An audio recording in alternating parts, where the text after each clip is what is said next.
Bien, mais on vient de vivre une réunion importante parce que on est à la bascule de deux systèmes. On est à un moment où les évolutions réglementaires, mais aussi les besoins des locataires, les attentes des locataires imposent à l'ensemble des partenaires, aux bailleurs sociaux en premier, mais en lien avec tous leurs partenaires, les élus des territoires en particulier, de changer les méthodes de travail. Changer les méthodes de travail, ça veut dire permettre à tout un chacun de comprendre comment se font les attributions, mais c'est aussi se dire que la logique des attributions de logement, ça doit concilier impérativement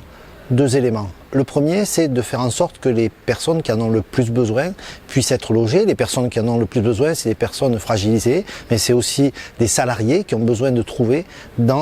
à proximité de l'endroit où ils travaillent du logement. Donc d'un côté, tenir compte de cette priorité, et on vient de voir qu'il y a plus de 40 000 demandeurs en Haute-Garonne, donc c'est énorme.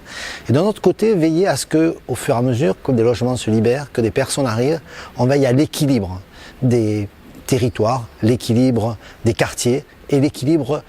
in fine de chaque résidence. L'équilibre, ça veut dire que quand on attribue des logements, on veille que dans chaque résidence,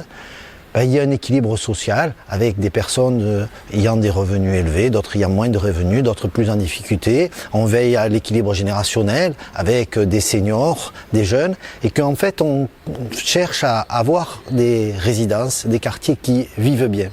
Et donc c'est tout l'enjeu qui a été présenté ce matin, et c'est tout l'enjeu du travail partenarial qui démarre maintenant entre les élus, les bailleurs sociaux, c'est faire en sorte que dans les années à venir, on travaille en toute transparence pour permettre à ceux qui en ont le plus besoin de trouver un logement, mais permettre aussi que nos quartiers continuent à bien vivre, que peut-être on rétablisse les choses sur les quartiers qui sont aujourd'hui en difficulté, parce qu'in fine, pour bien vivre, il faut qu'on puisse garantir dans la durée la mixité.